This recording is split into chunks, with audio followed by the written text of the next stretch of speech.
Terry, you eclipsed the 1,000-point mark with the team last month, and everyone tried to keep the countdown quiet from you. How big of a surprise was it for you when it was announced?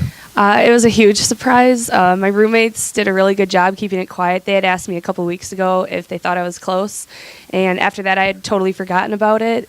So when it finally happened, it was during a timeout, and someone actually had to look at me and say, "Do you know you just hit 1,000 points?" And then I looked around and I saw the signs and everything, and it was just a really great feeling, and I have all my past coaches and current coaches and teammates to thank for that. So it was an awesome feeling.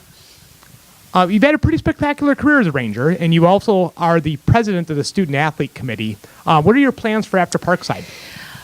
Well, I'm actually looking into jobs right now. I'm looking for a full-time job upon graduation, starting to get out in the workforce right away.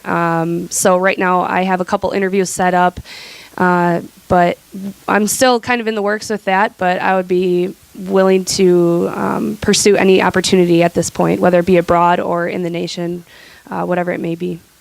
Outstanding. Thanks so much. Thank you. Ronnie, your playing time for the team has increased recently over the past month or so. Has your role with the team changed much this season?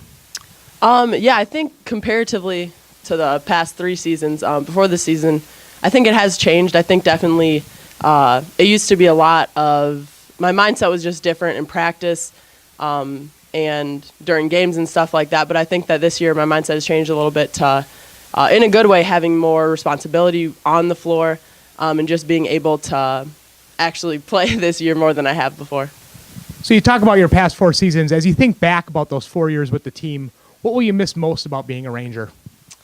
I think what I'll miss most is just the team camaraderie. I think all the road trips, all the bus trips, even those long 10-hour ones to Drury that were awful at the time. I think that's what I'll miss most, is just being around the team and having that camaraderie.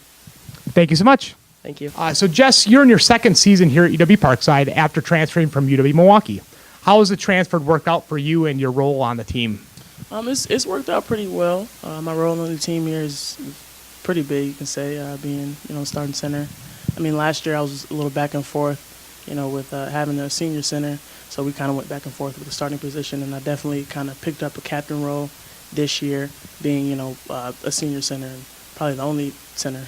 Well, we do have Shelby, but she's a little younger, and I definitely have to pick it up from last year.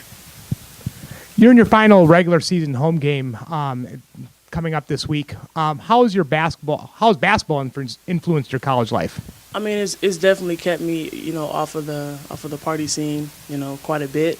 I mean, I do enjoy myself because this is college and do have fun, but I mean, it definitely has kept me out of trouble and off the party scene and out of the public eye in a negative way. So thanks so much. yeah, thank you.